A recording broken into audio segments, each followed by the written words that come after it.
Bonjour à tous, bienvenue à ce webinaire Fiscalité des cryptos et NFT. On est heureux, Bernet Associé et moi-même, de vous présenter ce webinaire. On a avec nous comme guest star aujourd'hui Georges, que je laisserai après se présenter, qui est un entrepreneur. Je veux juste vous expliquer un petit peu que c'est un webinaire qui est interactif, donc n'hésitez pas à poser vos questions sur le live chat. Il y aura deux de mes collègues, Laurent et Christian, qui répondront en backstage. Et puis, si on a le temps durant le webinaire, on reprendra un certain nombre de ces questions en direct, directement avec Georges pour en parler. Georges, je te laisse peut-être te présenter un petit peu, expliquer aux gens qui tu es, d'où tu viens, ta vie, ton œuvre, ton art. Mon art. Alors moi c'est bonjour, je suis George Baring. Je suis anglais et genevois. J'ai créé une société avec deux potes ici il y a 10 ans qui s'appelle The Hamburger Foundation. Ça n'a absolument rien à voir avec les NFT, la fiscalité et la crypto-monnaie. Mais ça fait 4-5 ans maintenant que je suis tombé un peu dans le domaine des cryptos, quelques années dans le domaine des NFT. Et je passe beaucoup trop de temps maintenant sur Twitter, sur Discord, sur des différentes plateformes pour comprendre l'art, pour comprendre la technologie d'un NFT. Je suis en train de monter un petit fonds d'investissement dans les NFT aussi, Ouais. avec mon associé. Je suis convaincu que la révolution de la tokenisation de tout est en œuvre. Donc l'avenir est NFT, c'est ça? Ah, complètement. Ouais. Ok. Toi, tu seras NFTisé à un moment ou à un autre. Peut-être, on D'ailleurs, sait tu pas. l'es peut-être. Parfait. Ben, on va vous présenter un petit peu le plan d'aujourd'hui. Je voulais commencer un petit peu par un slide qui vous donne un certain nombre de mots qui sont quand même assez compliqués parce que, comme Georges l'a dit, les cryptos et les NFT, c'est un nouveau monde. Il y a beaucoup de mots qui sont, on va dire, pas très compréhensibles pour les néophytes. Je ne vais pas prendre chacun de ces mots les uns après les autres parce que franchement, je pense que sinon on a pour l'après-midi pour tous les expliciter. Ce n'est pas le but du webinaire. Le but vraiment, c'est de vous faire un aperçu de la fiscalité suisse, de comment est-ce qu'on doit déclarer ses cryptos, de où est-ce qu'on doit les mettre dans sa déclaration fiscale, et puis un petit peu des pièges et des risques qu'il y a au niveau des cryptos. Est-ce qu'il y a un mot dans ceci que tu aimerais peut-être un peu expliciter comme ça qui te... Franchement, il y en a tous qui sont hyper intéressants, mais actuellement, celui qui m'intéresse le plus, c'est les smart contracts, parce que je crois que c'est là qu'il y a tout c'est là que ça devient intéressant. Ouais. C'est avec les smart contracts qu'on va pouvoir s'amuser, mais aussi pouvoir vraiment utiliser le trustless system qu'on a dans la blockchain. Et puis mettre un certain cadre, c'est-à-dire un peu comme le système juridique qu'on a actuellement, c'est-à-dire un cadre un peu juridique dans des transactions peer-to-peer, donc entre deux personnes, sans avoir un tiers et un intermédiaire de confiance. C'est un peu ça le principe de la blockchain, quoi. Ouais. Ok. Alors, je vais passer au slide suivant, où un petit peu de qu'est-ce qu'est le Web 1, le Web 2 et le Web 3. Pour tout le monde, je pense, le Web 1, c'était, on va dire, le début d'Internet avec ce chart le montre assez bien, c'est-à-dire on avait un username, un password et puis on devait se connecter. Le web, c'était surtout pour lire et puis avoir de l'information. En gros, c'était Wikipédia, Google, etc. Le Web 2, c'est un peu la révolution dans laquelle on était il y a quelques années. Tu dirais combien de temps, Georges? Je crois qu'on est encore un petit peu. Oui, on est encore un petit peu dedans. On est dans la transition entre le Web 2 et le Web 3, je dirais. Donc, ce qui différenciait le Web 2 du Web 3 surtout, c'était qu'en fait, malheureusement, enfin pour certains, et notamment pour les détracteurs, ceux qui ont un peu créé le Web 3, c'était qu'en fait, l'utilisateur devenait un peu le produit. C'est-à-dire que sur Facebook, les données que vous partagez, c'est un peu... vous partagez des données, vous n'avez pas l'impression que vous êtes le produit, mais vous êtes un peu le produit. Twitter et tous les réseaux sociaux, c'est la même chose. Et le Web 3, ce qui différencie ça, Georges, en un mot, c'est quoi par rapport au Web 2? C'est qu'on a enfin une identité, en tout cas un asset digital qui est reconnu par une blockchain décentralisée, qui fait qu'on est enfin propriétaire de quelque chose digital, complètement à 100%. Je pense que si on peut résumer le Web 3 avec un seul mot anglais, c'est owning. Donc vraiment, on own le content et on n'est plus, on va dire, tributaire d'un tiers ou d'une plateforme externe. C'est un peu ça. Hein. Complètement. Ouais, tant que la blockchain existe. Donc maintenant, on espère que. Oui, exactement. Alors, on passe au slide d'après. là, c'était un peu pour vous montrer la différence, on va dire, entre le monde réel et le métavers. Je pense que tout le monde a entendu parler un peu du métavers. C'est indirectement lié, on va dire, aux crypto et NFT parce que c'est des instruments qui permettront effectivement de passer dans ce nouveau système qu'est le métavers. Le but, on va dire, du métavers, c'est de faire une interaction entre le monde réel et le monde virtuel. Parce que, on va dire, dans l'ancien Web 2, vous aviez les jeux vidéo, les plateformes, etc. Mais vous n'étiez pas forcément propriétaire du contenu que vous créiez online, c'est-à-dire quand vous jouez à World of Warcraft et puis que vous gagnez des items, vous ne pouviez pas forcément les échanger contre quelque chose dans le monde réel. Donc c'est un peu ça, on va dire, l'objectif du métavers. Tu as d'autres exemples où les gens ils commencent à se paumer un petit peu, c'est qu'il y en a plein en fait des métavers. C'est pas juste un endroit, c'est des mondes, c'est des univers. Il y a Meta, par exemple Facebook maintenant, ils ont créé leur métavers, mais il y a aussi la métavers décentralisée telle que Decentraland ou Roblox, etc., qui sont gérés par la communauté. Le Web 3 tend plus vers ceux qui sont décentralisés, pas gérés par les anciens grands big boss du Web 2. De type Facebook. De type Facebook. Et il y a aussi maintenant les mini-vers, donc c'est des micro-vers ou des microverses où des marques ou des brands créent un petit monde dans lequel ils vont faire des happenings, où ils vont lancer des produits ou des nouveaux espaces. Ce qui est intéressant avec les NFT là-dedans, c'est que c'est les NFT qui vont nous représenter dans ce métavers, surtout décentralisé. Puis après, on verra effectivement une partie de la présentation un peu plus basée sur un projet de NFT en particulier qui justement, on va dire, se connecte un petit peu à cette notion de métavers. Le deuxième exemple que je vous ai présenté là, c'est la finance décentralisée. C'est simplement pour vous expliquer qu'effectivement, avec la crypto et la blockchain, vous n'avez plus besoin d'un intermédiaire tiers, donc un tiers de confiance, comme par exemple une banque ou une banque centrale, et qu'en fait, les transactions se font directement peer-to-peer entre le wallet d'une personne A et le wallet d'une personne B. Donc c'est ça un peu la révolution de la finance décentralisée. Alors après, bien évidemment, il y a beaucoup de protocoles de DeFi. Là, je vous ai présenté Curve, qui est un des protocoles de DeFi. Bien évidemment, il y a quand même encore l'aspect trust et confiance qui rentre en ligne de compte parce que vous devez avoir quand même confiance dans l'intermédiaire qui est Curve, mais qui n'a pas les mêmes caractéristiques qu'une banque. Donc il y a quand même encore ces questions-là par rapport à la finance décentralisée où il y a quand même un intermédiaire en tant que tel, mais qui n'est plus représenté par une société, qui est plutôt représenté, on va dire, par un protocole ou une organisation décentralisée. Exactement, et des smart contracts. C'est là que les smart contracts rentrent en jeu pour justement éviter l'erreur humaine et qu'il y ait des automatismes complètement. Ok. D'accord. Alors, on va passer un peu plus maintenant au sujet qui nous intéresse. Donc, très rapidement, la Suisse s'est basée, on va dire, sur l'Union européenne et sur ce qui se fait ailleurs, a fait une terminologie des tokens et des jetons. Je vais passer assez rapidement. Il y a 3 types de tokens, donc Payment Utility Asset. Je vais passer assez rapidement parce que ce n'est pas forcément le sujet du jour, mais je pensais que c'était intéressant quand même pour vous montrer dans quelle catégorie sont les différentes crypto-monnaies qu'on peut entendre un peu partout. Donc la première catégorie, Payment Token, c'est par exemple le Bitcoin que tout le monde entend, le Litecoin, l'Ethereum qui est le troisième, et puis le Tether qui est un stablecoin, donc un jeton stable qui est en principe lié à une monnaie fiduciaire, donc par exemple au dollar. Donc comme son nom l'indique, c'est des jetons qui sont acceptés comme des moyens de paiement un petit peu partout. On a tous en tête cet exemple de la personne qui a acheté ses 2 pizzas ou ses 3 pizzas, je ne sais plus quand, il y a une dizaine d'années, contre 10 000 bitcoins, qui représentent maintenant une somme astronomique, mais qui à l'époque devait représenter, je ne sais pas, quelques dizaines de dollars, quoi. C'était surtout la première transaction pour acheter quelque chose avec le bitcoin. Donc exactement. Et puis, et on voit aussi qu'il y a de plus en plus de commerces qui acceptent effectivement les crypto-monnaies à titre de paiement. Il y en a certains qui le font un peu à titre, je pense, plus de marketing, parce que derrière, ils convertissent directement en francs suisses ou en dollars.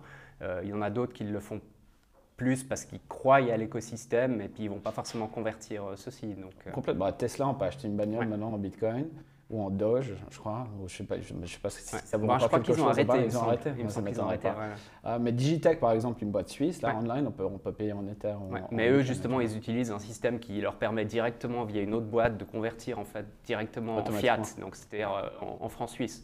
Donc c'est plus l'aspect, on va dire, marketing que l'aspect, on va dire, vraiment écosystème crypto et acceptation du Bitcoin. Pour l'instant, après, on ne sait pas, peut-être ça va changer.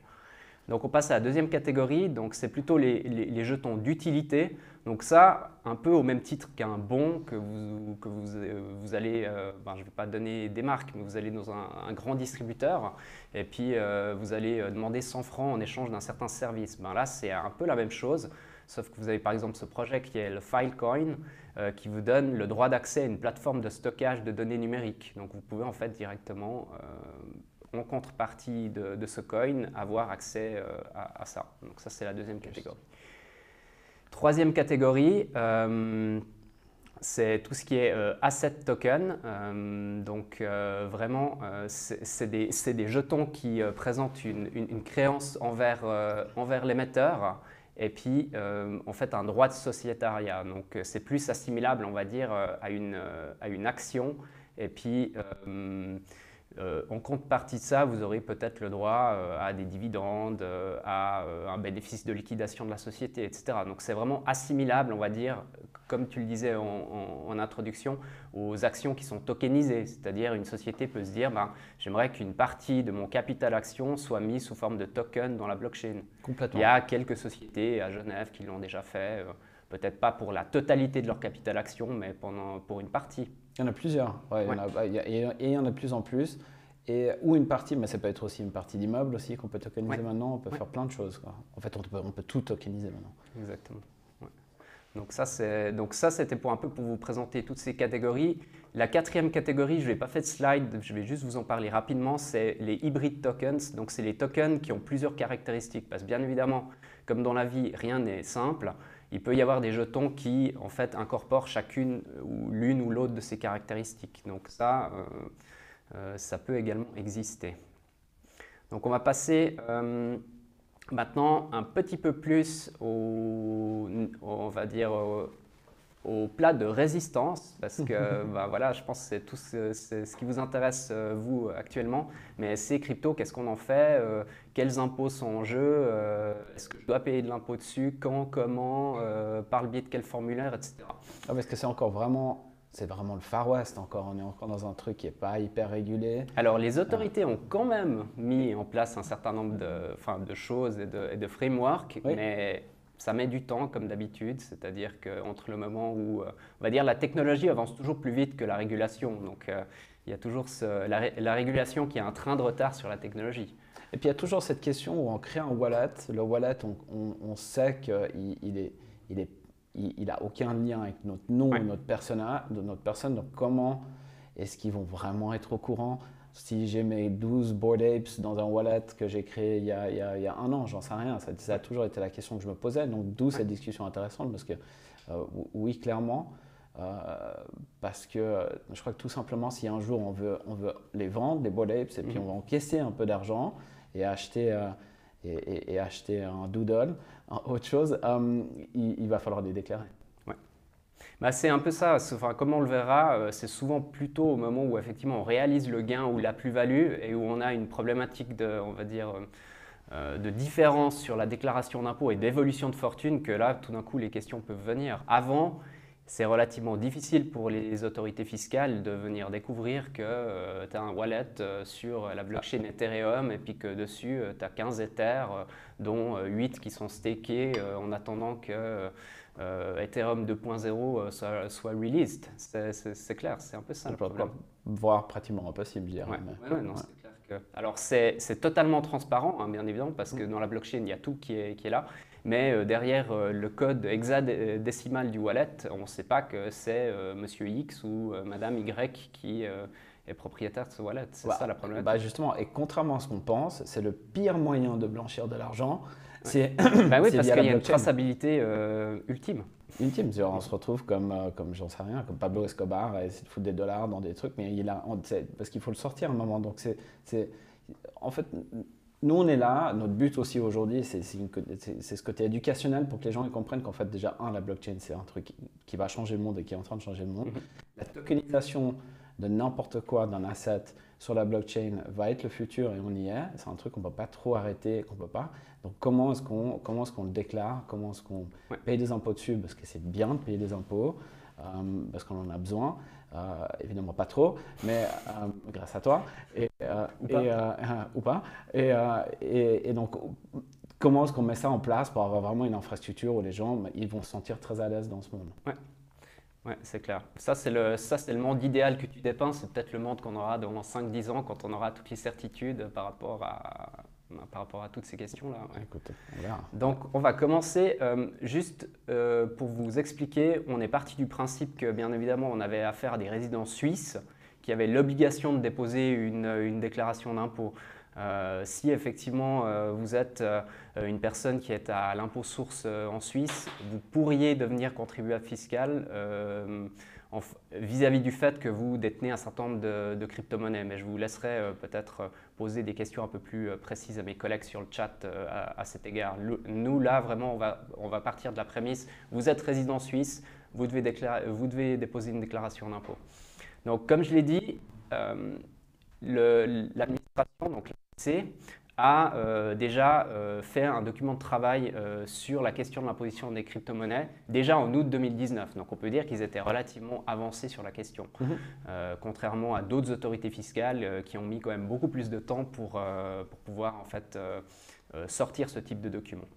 Donc on va avoir aujourd'hui deux types d'impôts, donc l'impôt sur la fortune et puis l'impôt sur le revenu. On va commencer par l'impôt sur la fortune et après on switchera sur l'impôt sur le revenu. Donc, je vais passer à l'impôt sur la fortune. Donc, je pense que c'est assez logique, mais l'objet de l'impôt sur la fortune, c'est votre fortune nette du contribuable. Et contrairement, je pense, à ce que beaucoup pensent, les crypto-monnaies sont un actif comme un autre, donc, qui est également soumis à l'impôt sur la fortune. Donc, j'achète du Shiba, ça fait partie, je dois le déclarer je dois le déclarer en fait, c'est ça? Exactement. On doit le déclarer, on verra après comment, quand, à quelle valeur, parce que c'est surtout ça aussi, parce que vu que le marché des crypto-monnaies, on sait qu'il y a eu des fluctuations, et qu'actuellement on est plutôt sur la pente descendante que sur la pente montante. Voilà, on n'en parle pas, non. On ne va pas parler de Luna aujourd'hui, ça je vous rassure. Voilà. Donc ça, premier point, principe assez simple, on est d'accord. Après, comme je le disais, à quelle valeur? Donc, le principe, c'est qu'on doit déclarer ça à la valeur vénale. Donc, valeur vénale, comme son nom l'indique, la valeur au niveau de la vente. Maintenant, l'administration a en fait dressé une liste qu'elle met à jour chaque année à la fin de l'année avec la liste des devises au 31/12. Donc, assez bizarrement, mais vous allez le comprendre, c'est peut-être quelque chose de nouveau pour elle, elle a classifié les crypto-monnaies dans les billets de banque et dans les monnaies étrangères. Donc voilà, parce que je pense qu'elle ne voulait pas forcément créer une nouvelle liste, donc elle l'a mis là de manière, on va dire, arbitraire. Au départ, on a eu cette liste, je pense, en 2019, qui contenait, je pense, 4 ou 5 crypto-monnaies de l'époque, donc c'est-à-dire Bitcoin, XRP, Ethereum, Litecoin, enfin tous les coins, on va dire, de première génération. Et au fur et à mesure des années, cette liste s'est quand même, on va dire, assez agrandie. Par exemple, là, je vous ai mis la liste au 31/12/2021. Vous aurez de toute façon dans les slides que vous recevrez à l'issue de la présentation, vous aurez des liens qui vous permettront directement d'accéder à ces documents, donc pas de souci. Là, on doit avoir, je crois, il me semble, je n'ai pas calculé, à peu près une trentaine de crypto-monnaies. Donc, et il me semble qu'on a même le Shiba si on regarde un petit peu plus bas. Qu'il y a. Toi, donc, tu conseillerais, quand tu remplis ta déclaration, là, de mettre une somme globale qui réunit tous les crypto-monnaies ou est-ce qu'on les...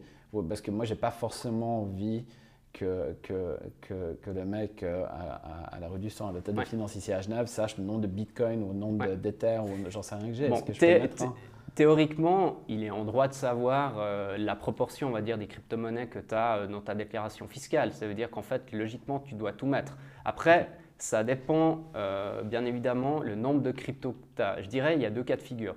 Soit tu détiens relativement peu de crypto-monnaies et puis, je ne sais pas, par exemple, 4 ou 5 différentes et à ce moment-là, ce n'est pas trop embêtant de les déclarer directement sur le formulaire parce qu'il n'y aura que 4 lignes à remplir avec peut-être 10, 100, 1000, 2000, etc. avec les valeurs à mettre. Mais sinon, ce qu'on conseille à nos clients quand ils ont beaucoup de crypto-monnaies différents avec des wallets différents, etc., c'est de mettre portefeuille de crypto-monnaies, mettre la valeur totale et annexer en fait derrière un fichier Excel qui permet de mettre les différentes crypto-monnaies en fait et puis de donner le détail. Le split. Le split, exactement. Je comprends. NFT compris. Alors on discutera après sur les NFT, mais je n'ai pas envie d'enlever la surprise pour les gens. Très bien. Joker. Ok. Alors ça, la première étape, c'est déjà regarder si votre crypto elle figure sur cette liste-là ou pas. Donc si elle figure, vous mettez qui est mentionné sur ce document-là, valeur au 31/12, donc l'année fiscale. Là, j'ai pris 2021, logique, vu qu'on est dans la période de déclaration d'impôt 2021. L'étape numéro 2, c'est en fait, si elle n'est pas dans cette liste-là, normalement, vous devez mettre la valeur de marché au 31/12. Donc, valeur de marché, qu'est-ce que ça veut dire? Ça veut dire, si vous détenez vos crypto-monnaies sur une plateforme de n'importe quel type, suivant comment vous avez une valeur qui est associée à la crypto-monnaie dans cette plateforme ou dans cet exchange, que ce soit Binance, Swissborg, enfin peu importe quel exchange. Ou alors, vous avez également la possibilité, le fisc accepte que vous donniez une valeur moyenne entre les plateformes de type CoinGecko, CoinMarketCap, qui, elles, recensent la valeur. Alors après, des fois, c'est relativement tricky de venir voir exactement quelle est la valeur, on va dire, de manière rétroactive dans le temps. Donc, ça peut être relativement compliqué pour retrouver ces valeurs-là. Ouais, mais cool. En principe, si vous avez un exchange, il vous donne cette valeur. Puis si cette valeur est en US $, vous la convertissez au cours de l'US dollar qui est au 31/12 en fait. Très bien. Et après, s'il n'y a pas de valeur de marché parce que c'est quelque chose qui est totalement illiquide, qui n'a pas de valeur, qui ne figure pas sur les exchanges parce que c'est peut-être un projet qui est nouveau, qui vient de commencer, etc., à défaut, vous serez obligé de mettre la valeur d'achat de la crypto-monnaie. Très bien, ça fait du sens. C'est assez simple. Oui, donc ça c'est assez simple. Après, on verra que c'est un peu plus compliqué. L'impôt sur la fortune, c'est assez simple. Ok. Alors, j'ai juste pris deux exemples là. Un exemple genevois, vu qu'on est à Genève, sur comment ça se présente. Et je vous ai remis là comme source le guide fiscal 2021. Donc vous voyez, le guide fiscal 2021 de Genève parle quand même des cryptos, ce qui est déjà une bonne chose.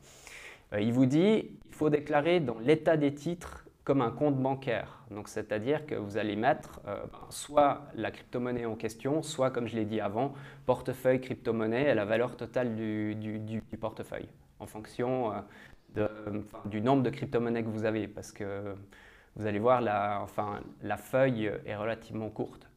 Ok.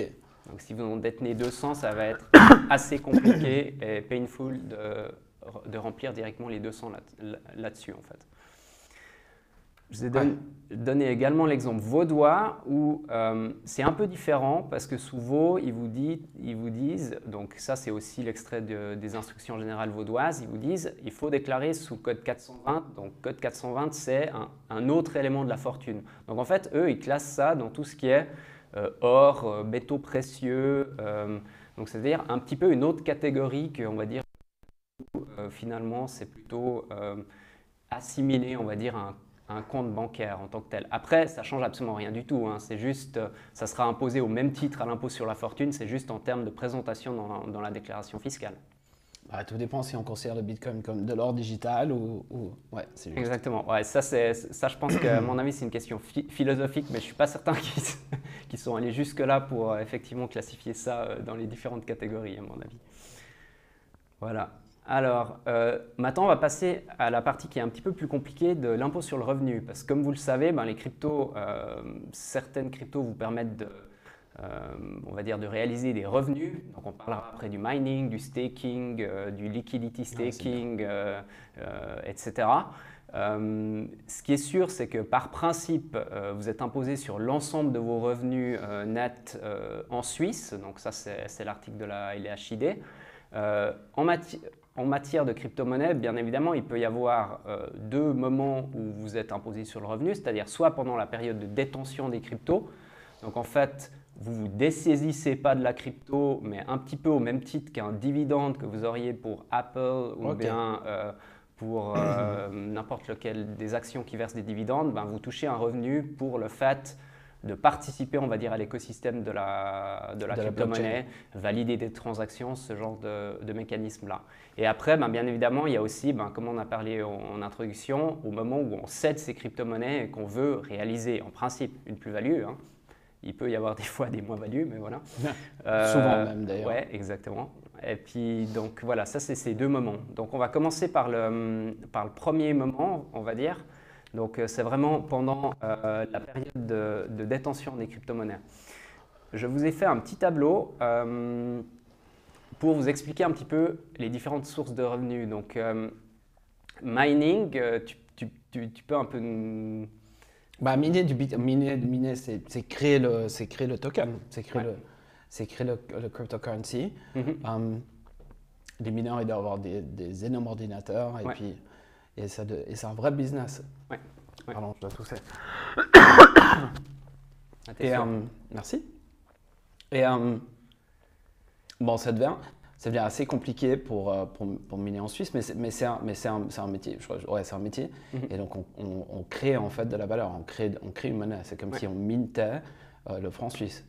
Sauf qu'on ne le fait pas. On minte évidemment un token, un cryptocurrency.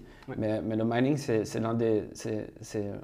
ça qui génère des nouveaux tokens sur le marché.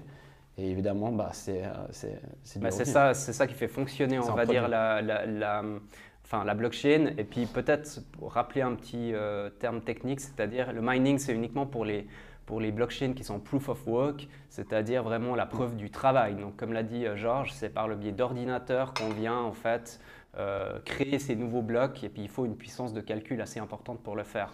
Et c'est assez intéressant ce que tu as dit avant, parce que tu as dit il y a des gens qui en font un peu leur métier. Et ben, là, on va très bien voir qu'au niveau de la qualification fiscale, certaines autorités considèrent qu'effectivement c'est un métier, donc ils viennent qualifier ça en fait en revenu d'une activité lucrative indépendante, et d'autres disent non, nous on considère que c'est un hobby, et puis à ce moment-là c'est exonéré de l'impôt. Donc c'est vraiment ça, parce que si vous voulez, enfin pour expliquer ça, je ne peux pas donner une réponse d'office, parce qu'en fait certains cantons vont dire d'office c'est revenu de l'activité lucrative indépendante, et d'autres vont dire vous devez examiner vraiment au cas par cas, et ça peut être soit l'un soit l'autre. Ce qui est important de comprendre, c'est que si c'est en fait on va dire considéré un peu comme un hobby, il n'y a pas de caractère commercial, et puis à ce moment-là l'activité du contribuable reste dans sa fortune privée. Et lorsqu'il y aura revente des cryptos acquises grâce au mining, les gains ils seront exonérés de l'impôt sur le revenu. Donc ça, c'est très important. On va voir un peu… Mais tu vas expliquer après on va expliquer un peu plus tard, après, la différence entre les deux. Parce sinon, tout le monde, il y a des critères pour tout le monde. Oui, il y a des critères. Et après, d'autres cantons considèrent qu'effectivement, c'est une activité lucrative indépendante. Qui dit activité lucrative indépendante dit que, bien évidemment, c'est additionné à votre revenu imposable régulier de salarié.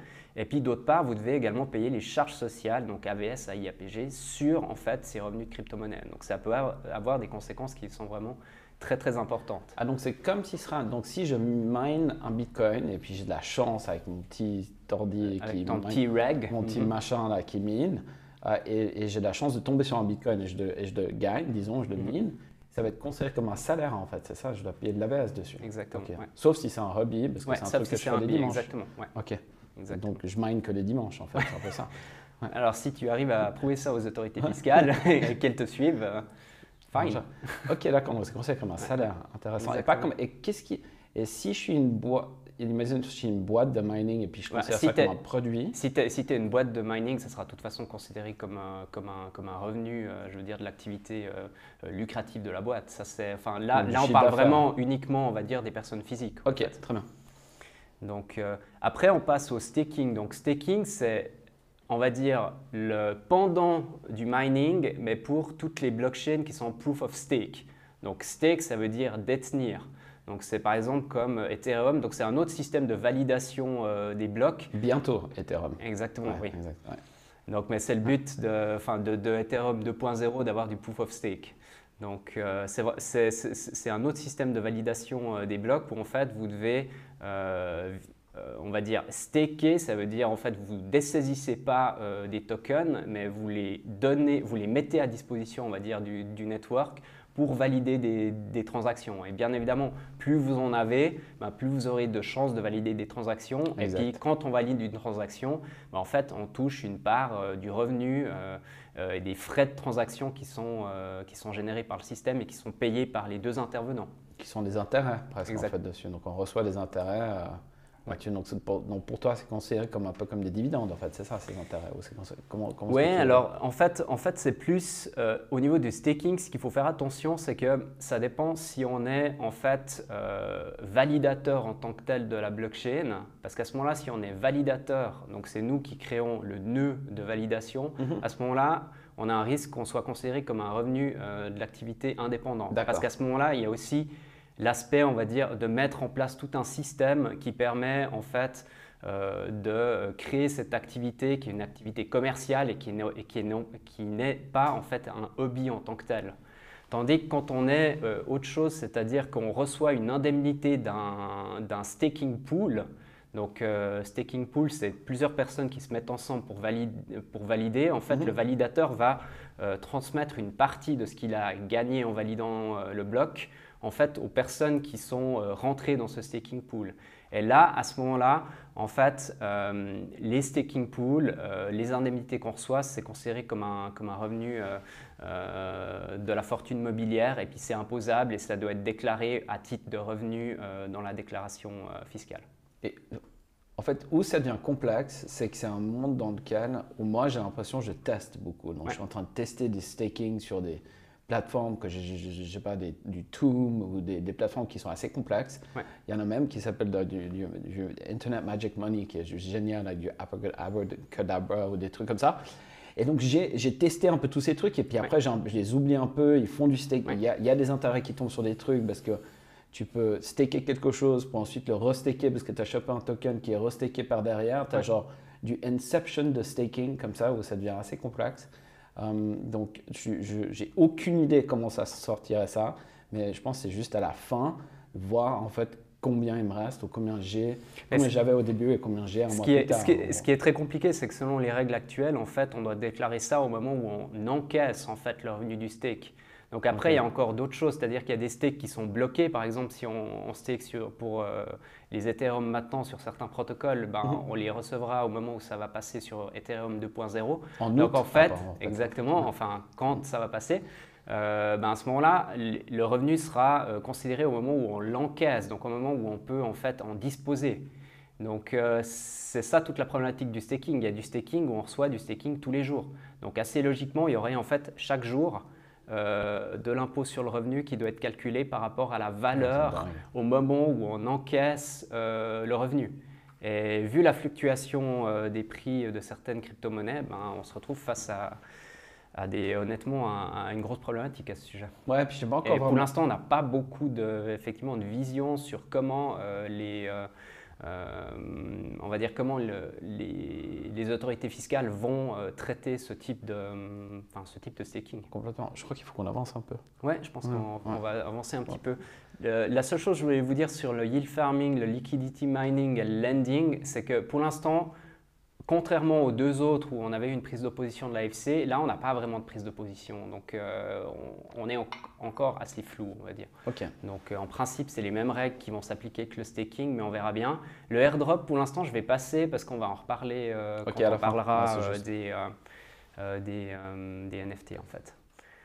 Voilà, alors pour vous résumer ce que j'ai dit avant, donc en fait lors de la session, avant on était, on va dire, pendant qu'on conserve les crypto-monnaies, les différents revenus qu'on a. Là maintenant on est au moment où on cède la crypto-monnaie. Donc on l'a achetée, on l'a détenue pendant un certain moment, puis on la cède. Le principe, c'est qu'en principe, c'est considéré comme en fait, votre crypto sera en fait dans votre fortune privée. Donc, en principe, c'est un gain en capital qui est exonéré de l'impôt sur le revenu. Donc, c'est une spécificité suisse, contrairement à d'autres pays où on peut voir que c'est 30% sur les gains en crypto, etc. Par contre, aussi, où c'est important maintenant dans un marché plutôt baissier, c'est que si vous avez une perte en capital, donc vous avez acheté à 100 et puis que vous revendez à 10, ben, vous ne pourrez pas déduire les 90 de votre revenu imposable. Parce que si ce n'est pas imposé d'un côté, quand on gagne, ben, quand on perd, bien évidemment, on ne peut pas déduire. Ça paraît assez logique. Qui est un grand moment pour acheter des NFT et surtout des NFT, c'est le US tax season, donc crypto tax season, parce que eux, ils sont imposés au capital gain. Exact. Et donc, il y en a beaucoup qui doivent vendre des NFT à perte pour justement faire la compensation. Et puis, il y a pas mal de deals à faire à ce moment-là. Donc, je crois que c'est au mois d'avril, si je me souviens bien. Mais sur Twitter, ça devient complètement fou. Parce que c'est le crypto tax season et puis il y a tout le monde qui flippe. Ouais, et puis ils veulent flatten. Ils veulent payer zéro impôt là-dessus. Mais donc du coup, c'est les bons deals pour nous les Suisses qui ne payons pas de capital gains, en tout cas pour l'instant. Exact. Donc là, le principe, c'est qu'effectivement, il n'y a pas d'activité lucrative indépendante de la part du contribuable. Et puis, en fait, votre activité dans les cryptos, elle est considérée comme étant simplement la simple administration de votre patrimoine privé au même titre que vous achetez des actions, que vous détenez un immeuble ou ce genre de choses. Après, bien évidemment, comme quand il y a un principe, il y a une exception. On va passer à l'exception. Donc l'exception, ça concerne la circulaire numéro 36 concernant le commerce professionnel de titres. Ne partez pas tout de suite, c'est assez simple. Okay.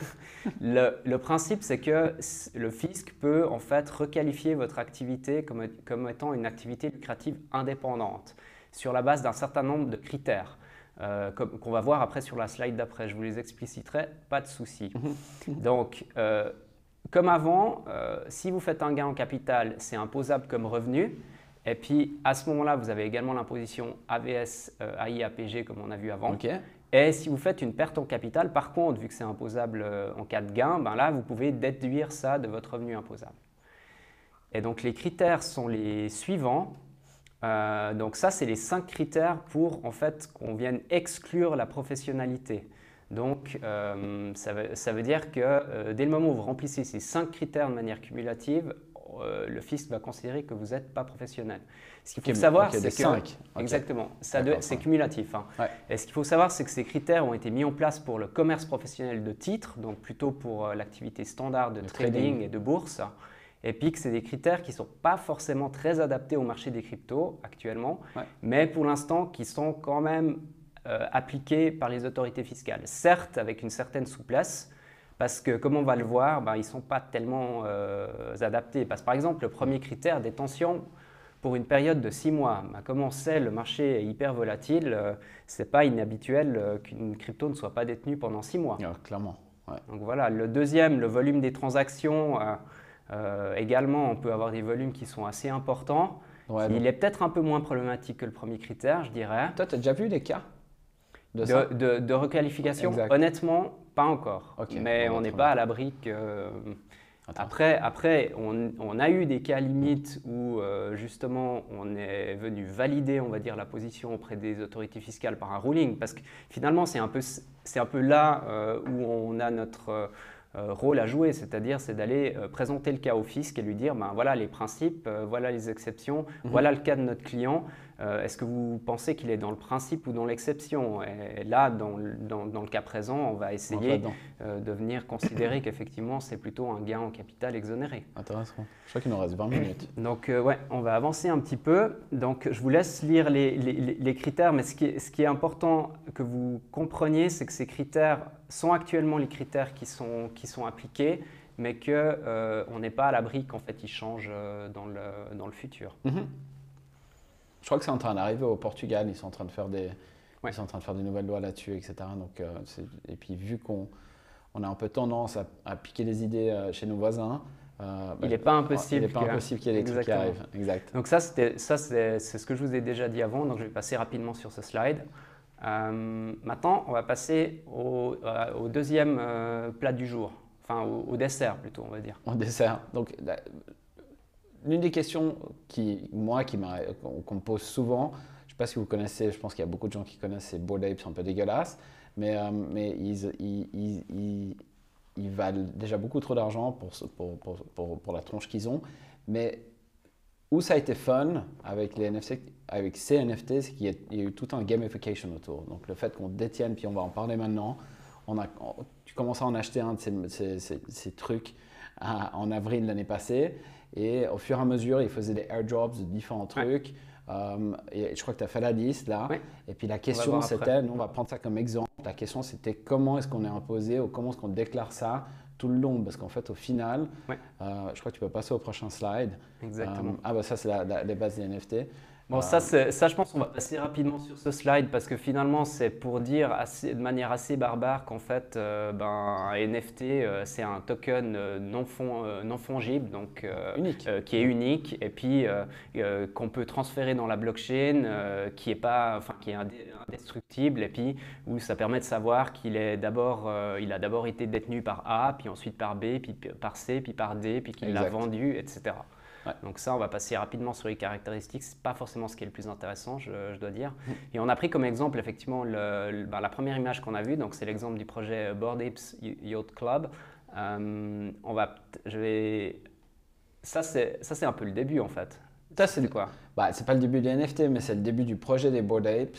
Il y a tout un historique d'NFT. Et puis, il y a même un métier qui s'est apparemment créé, qui est assez nouveau, qui est NFT Archaeologist, où le mec il passe son temps à essayer de trouver les plus anciens tokens qui ont été blockchainisés, ou disons mis sur la blockchain. Mais ce qui est intéressant avec les Bored Apes, c'est qu'ils ont vraiment rentré, ils ont utilisé le gamification en fait des NFT. Donc c'est une monstre boîte de marketing en fait au final. Yuga Labs qui sont derrière, ils ont vraiment trouver un moyen d'accrocher leur fan club, leur fanbase et la communauté autour, et qui sont hyper défensifs du Bored Ape. Donc je ne sais pas si les gens ils le suivent sur Twitter, mais il y a tout un merchandising derrière, les t-shirts, les trucs, ils sont hyper fiers de porter ces trucs. Et puis je crois que tu peux… Donc c'est vraiment une communauté qui a été créée en fait là autour. Et puis là, ce qu'on voulait juste vous dire, c'est qu'au départ, vous avez tout le concept de mint cost. Pour ceux qui ne sont pas, on va dire, qui ne connaissent pas tellement l'univers NFT, c'est en fait le coût pour la création du NFT. Donc au départ, c'était 0,08 Ether. Donc ça représente environ 160 US dollars. Il y en a 10 000 qui ont été créés sur le réseau Ether et ils sont uniques et ils ont des caractéristiques différentes. On vous a donné là 3 exemples. Comme vous le voyez et comme l'a dit Georges, ce n'est pas forcément du plus beau, du meilleur goût. Ça dépend. On peut. Est-ce que c'est de l'art ou pas? C'est toute la question. C'est ça, qui est vraiment la question qu'on va se poser après. Mais après, tu as surtout une histoire de rareté aussi dans ces NFT. Donc, tu as le floor, ce qu'on appelle le floor, c'est ceux qui sont moins chers en vente. Et ensuite, tu as dans ces différents traits des apes qui sont de plus en plus rares, dont les plus rares qui sont des golden apes, qui sont tout dorés et magnifiques. Ça, c'était juste pour vous expliquer un petit peu que, en fait, le NFT, comme tu l'as dit, maintenant c'est un peu un marqueur social, c'est-à-dire qu'on fait partie de la communauté, puis on voit là certaines célébrités qui effectivement s'affichent sur Twitter ou dans les réseaux sociaux avec leur Bored Ape et non plus leur profile pic normal en fait. Exact, ça devient leur avatar, leur identité digitale. Twitter, ils ont même mis en place un lien où tu peux connecter ton profile pic de Twitter à ton wallet Ethereum pour prouver que tu es propriétaire de tel type de NFT maintenant. Et donc, c'est vraiment… En fait, au lieu de conduire ta Lamborghini autour du rond-point de Rive, tu fais ça. Tu mets ton Bored Ape sur Twitter. Je comprends. Ça, c'est ce que tu as dit au départ, c'est tous les drops qu'il y a eu. C'est-à-dire qu'en fait, avant qu'on aborde le sujet de la fiscalité, c'était assez important parce que un airdrop, comme je vais l'expliquer assez rapidement, c'est le fait vous détenez une certaine crypto-monnaie et en fait, comme son nom l'indique, on vous en airdrop, c'est-à-dire il y a une autre crypto-monnaie qui tombe du ciel. Et puis là, justement, quand on avait un Bored Ape, on avait ces avantages-là en juin, en août 2021. Donc, on achetait ou on pourrait acheter un Bored Ape, on ne savait pas trop ce qu'ils avaient dans leur roadmap. On parle beaucoup de roadmap dans les différents projets NFT maintenant. Et c'est intéressant de savoir où les gens y vont parce qu'il y a énormément de projets NFT qui ont été lancés sur le marché. Et 98% des projets tombent à zéro ou valent absolument plus rien. Ouais. Mais ce qui était intéressant à ça, et c'est pour ça que je t'avais posé la question, c'est que tu détenais un Bored Ape. Ouais. Et après, fiscalement, comment ça se passait? Parce que tu recevais un de ces dogs, donc le Bored Ape Kennel Club, tu recevais ce sérum que tu pourrais transformer ton Bored Ape encore, et tu peux le rendre encore plus moche, donc il devenait un mutant. Ouais. Et ensuite, ce mutant, finalement, il valait un truc genre 40 000 balles ou j'en sais rien. Donc, tous ces trucs-là qu'on recevait, donc, vu qu'on achetait un truc qui était à la base, et ensuite on recevait ces trucs un peu cadeaux gracieusement de l'équipe, qui était aussi un moyen, eux, de nous garder… d'incentives un peu. Et de garder la communauté hyper involved et aussi d'augmenter la valeur du produit de base, en fait. Comment ça continue? Je crois que tu as fait un petit calcul. On va le voir après un petit peu. Donc ça, c'était le dernier drop, c'était plutôt un coin qui est le Ape Coin, qui est le coin du projet. Donc finalement, il y a eu 3 drops, c'est-à-dire en fait, le chien, le sérum, le mutant où tu pouvais utiliser le sérum, et puis le Ape Coin. Et on a juste voulu, parce qu'on parle un peu de fiscalité maintenant, on a juste voulu en fait parler un peu de la… Désolé, je me mélange. De la valorisation des projets, en fait. Ces projets… Donc ça, c'est le prix actuel au floor qu'on peut acheter. Donc on peut aussi acheter, c'est des NFT, chaque disons, image, c'est des NFT différents. Donc tu commences avec un Bored Ape qu'on achetait à 0,08 Ether, donc 160 francs. Donc $160. Et maintenant, avec ces NFT qui sont tombés gratuitement, et il y a beaucoup de projets qui font ça, celui-là, le chien, il vaut 15 000, le sérum, le floor du mutant, il vaut 80 000. Juste pour les gens, on s'est basé sur un Ether de $1000, comme ça, voilà, pour valoriser ces projets. Et si on continue la valorisation du reste… ça, c'était surtout quand il y a eu le drop du ApeCoin. Donc, ce qui était intéressant avec le ApeCoin, avec tout le projet du Yuga Lab, c'est que le ApeCoin allait être le token, en tout cas le currency qu'ils vont utiliser dans leur métavers. Donc là, ils ont créé tout un nouveau métavers qui n'a rien à voir avec les Bored Apes, qui s'appelle The Other Side. Et on avait besoin de ce token-là, le ApeCoin, pour ou acheter un t-shirt à eux, du merchandising, parce qu'évidemment ils font du pognon comme ça, puis on est un peu bête de vouloir acheter ces trucs trop chers, mais aussi investir dans leur métavers avec le nouveau projet à la communauté. Et ça, c'était un peu pour lancer, j'imagine, on va dire, l'engouement vis-à-vis de ce métavers aussi. Mais complètement. Et ce qu'il ne faut pas oublier avec en fait, l'autre truc qui était hyper important avec le Bored Ape Concept, c'est qu'on avait full IP rights. Donc on avait le droit du propriétaire, de la propriété intellectuelle à 100%. Donc on peut faire ce qu'on voulait. Donc les gens, ou on peut faire ce qu'on veut encore en fait avec ces trucs. Donc les gens, ils ont créé des brands, ils ont créé des parfums, ils ont créé des marques de CBD. Et quand ils ont sorti le ApeCoin, il y a même des promoteurs qui étaient fans ou détenteurs du Bored Ape, des promoteurs immobiliers. On pourrait acheter des terrains, on pourrait acheter des immeubles ou des appartements en ApeCoin quand c'est sorti. Tellement ils voulaient promouvoir le ApeCoin et puis garder évidemment le prix du ApeCoin haut. Donc là, on voit que ça vaut quand même actuellement à peu près $108 000. Donc si on fait une addition de tous ces jolis chiffres, ça veut dire qu'on part de $160 d'investissement à peu près une valeur actuelle de marché de $400 000.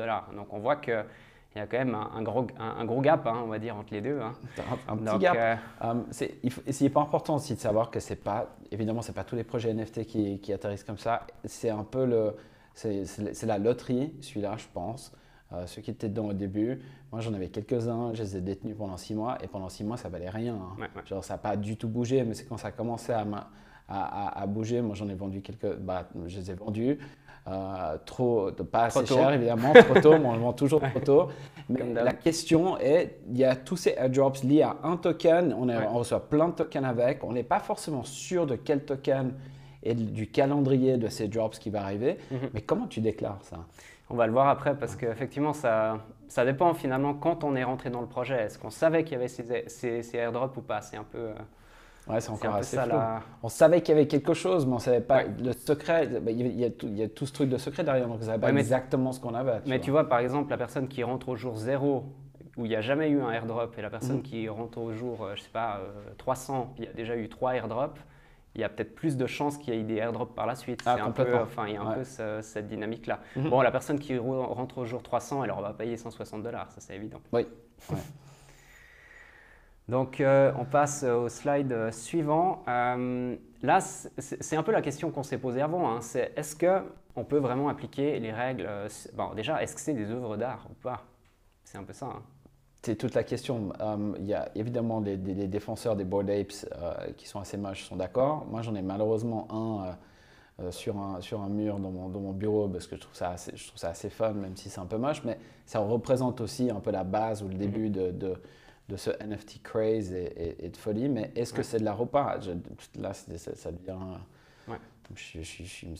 Je pétérise complètement si on commence à parler de qu'est-ce qui est vraiment de l'art ou pas. Ouais. Mais après, au niveau fiscal... Mais tu l'as accroché au mur, non? Ouais, j'ai hâte d'en parler avec quelqu'un qui s'occupe de ça, de comment est-ce qu'il voit vraiment de l'art. Donc, ce n'est pas un Picasso, évidemment, mais c'est un nouveau trend. C'est une forme de création digitale nouvelle. Complètement, ouais. Donc, peut-être la première question qu'on peut se poser, vu qu'on a à chaque fois repris cette systématique impôt sur la fortune et impôt sur le revenu, on va partir de la même chose. La première question, c'est est-ce qu'on doit déclarer ça dans sa déclaration fiscale ou pas? Donc c'est assez drôle parce que vu qu'avant tu as dit que tu avais un Bored Ape qui était affiché au mur et puis que on peut se poser la question parce que pour certains cantons, notamment le canton de Genève, en fait, on a une exonération possible de l'impôt sur la fortune pour ce qu'on appelle un meuble meublant. Donc typiquement, si on met, c'est une Genfaraille. Si on met un tableau au mur, on pourrait effectivement l'exonérer de l'impôt sur la fortune. Donc typiquement, on peut se poser la question, il y a des télés où on peut afficher l'image de son NFT. Est-ce que le fisc accepterait qu'on vienne ne pas déclarer ça au titre de la fortune dans sa déclaration fiscale? Honnêtement, j'ai pas la réponse, mais j'ai quelques doutes. Ok, et puis donc imaginons qu'on considère le mutant, le chien, le Bored Ape comme de l'art magnifique. Ouais. Le token par contre du ApeCoin, là ça devient un currency, donc ça doit être déclaré comment? On reprendra les mêmes règles qu'on a vues sur l'imposition sur la fortune, c'est-à-dire est-ce que ça figure dans les listes de l'AFC? La réponse c'est clairement non, à mon avis. En tout cas pas en 2021. Ok, non, clairement pas. Peut-être en 2025, peut-être. Après, est-ce qu'il y a une valeur de marché? Et puis s'il n'y a pas de valeur de marché, la valeur d'achat. Ok, mais la valeur d'achat elle sera zéro du coup, vu que c'est un airdrop, vu qu'on le reçoit gratuitement. Oui, exactement. Mais ça, c'est plus, on va dire, l'airdrop, on va plus le considérer au moment, comme on va le voir après pour l'impôt sur le revenu, en fait. Ok. Donc voilà. Donc la réponse, on n'a pas de réponse toute faite parce que c'est un domaine qui est nouveau, mais on peut dire de manière assez certaine qu'en fait, ça sera plutôt imposable à l'impôt sur la fortune. Maintenant, si on passe à quelle valeur on doit l'imposer. On va partir du principe que c'est dans votre fortune privée, parce qu'après, il y a les distinctions, effectivement, fortune privée, fortune commerciale. Mais pour moi, partons du principe que c'est dans votre fortune privée. Donc c'est clair que le contribuable pourrait se dire, je l'ai acheté pour $160, je vais le mettre pour $160 dans ma déclaration fiscale. À mon sens, le fisc va pas forcément le fisc va pas forcément considérer en fait les $160. Ils vont plutôt, à mon sens, considérer le floor price sur une marketplace de type OpenSea. Au 31 décembre. Au 31 décembre. C'est-à-dire qu'ils vont regarder. Donc, pour expliquer aux gens, le floor price, c'est finalement le prix minimum pour un NFT de cette catégorie qui se vend actuellement sur une plateforme de vente. Donc, si on applique ça au Bored Ape, actuellement, le floor price, c'est à peu près 95 000 Ethers. Donc, on peut se poser la question s'il ne faudrait pas le déclarer à $190 000, qui fait quand même une grosse différence avec en fait les $160 du coût d'acquisition complètement. du NFT.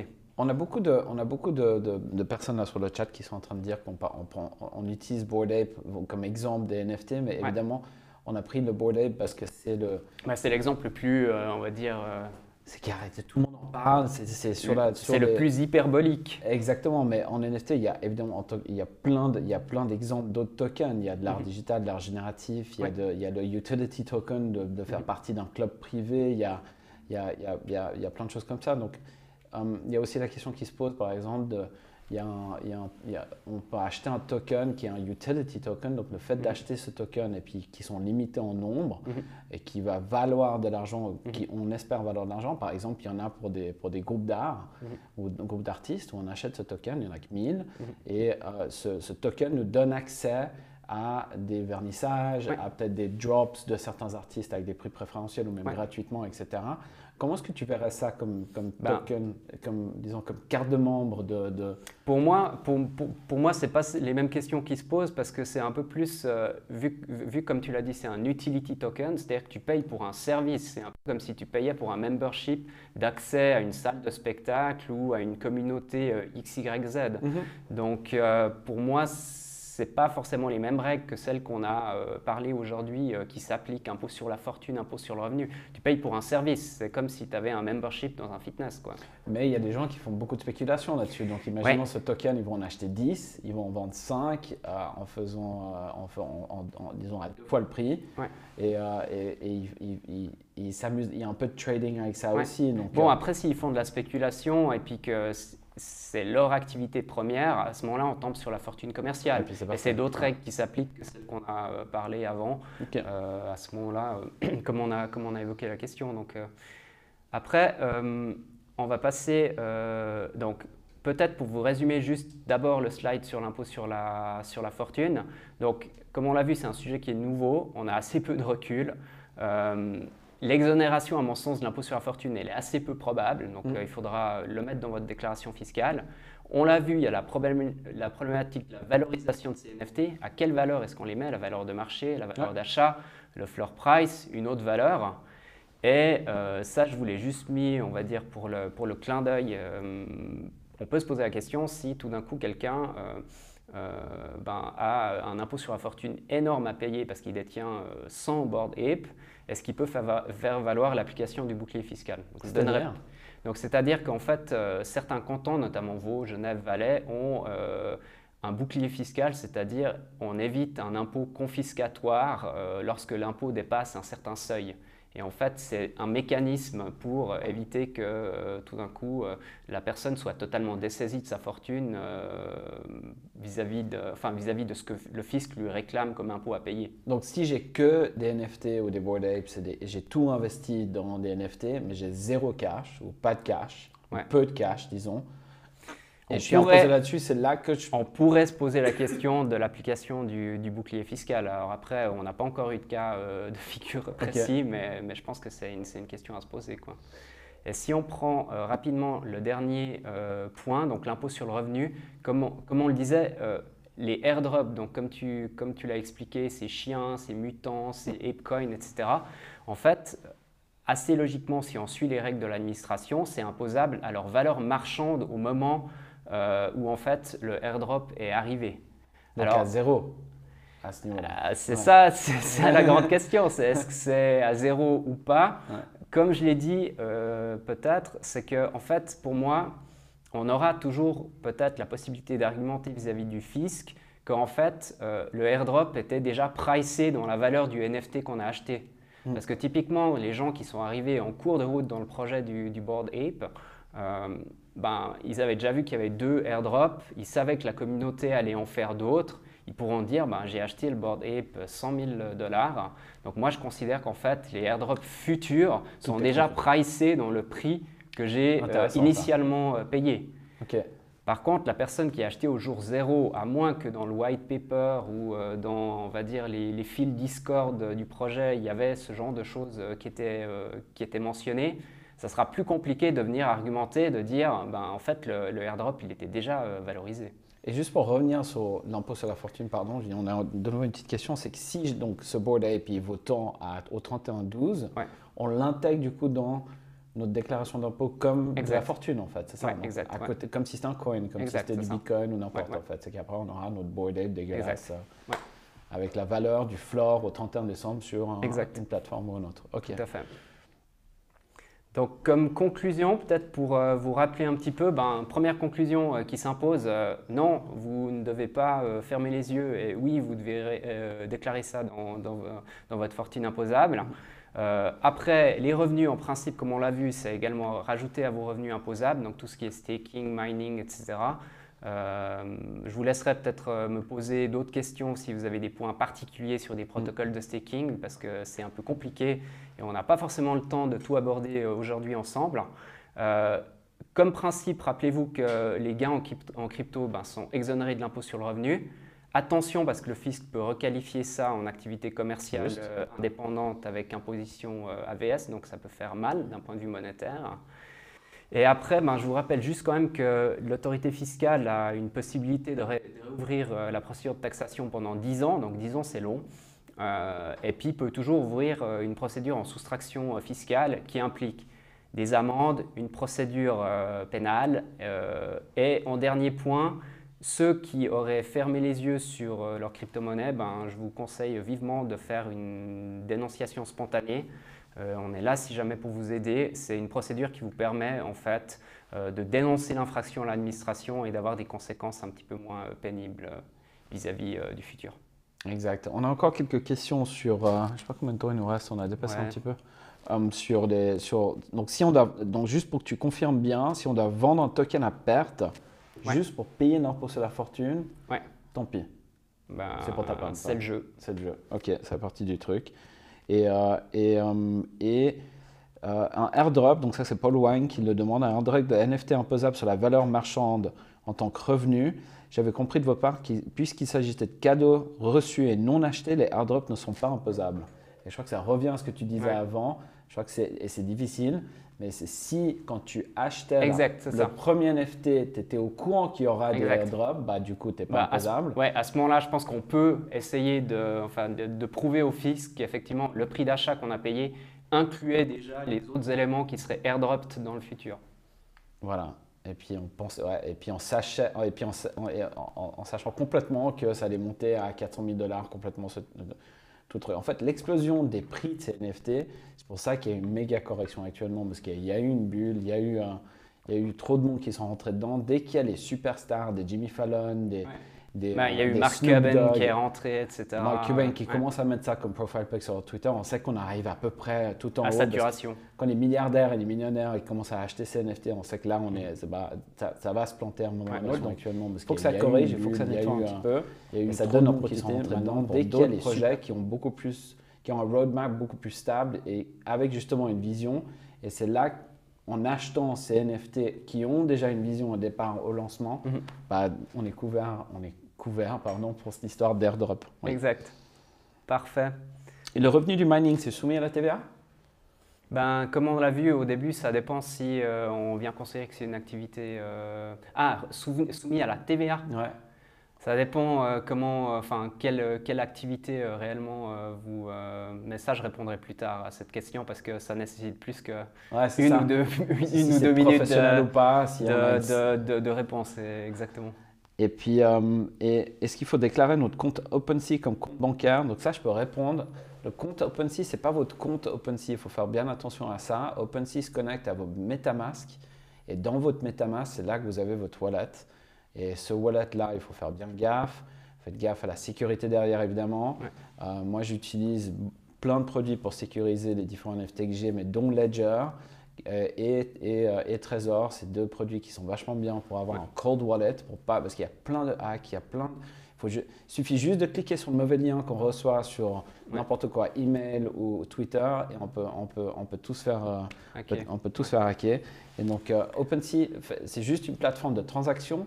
Et on connecte notre wallet MetaMask et c'est là-dedans qu'il y a nos NFT. C'est vraiment une marketplace en fait. C'est un peu comme eBay si on met une analogie. Exactement. Et si on voit que c'est trop cher et puis les gens ils veulent pas rentrer, là je fais un peu de pub pour les NFT, mais allez sur les blockchains. Tezos, il y a plein d'autres blockchains où ils ont des trucs. Tezos, c'est déjà… Où notamment les frais de transaction sont beaucoup moins chers que sur Ethereum. Exact. C'est proof of stake, donc il y a un côté plus écolo aussi.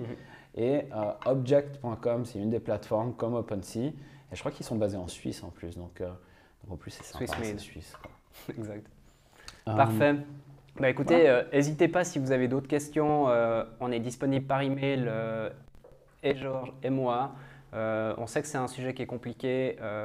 On vous laisse nos 2 adresses email. Je pense que mes collègues seront encore là quelques minutes pour répondre aux dernières questions qui arrivent dans le chat. Et puis, je vous remercie à tous de votre attention. De toute façon, il y aura une synthèse de la présentation avec peut-être un petit peu plus de contenu que ce que j'ai présenté aujourd'hui qui sera disponible prochainement sur le site web avec toutes les slides. Et vous pourrez voir également le webinaire qui sera en fait directement envoyé à tous les participants par email. Et sur YouTube, voilà. Et sur YouTube, exactement. Sur la chaîne de Bernet Associés. D'ailleurs, n'oubliez pas, hit the like button and subscribe. And this is financial advice. No, this is not. This is not. Merci à tous pour Merci. votre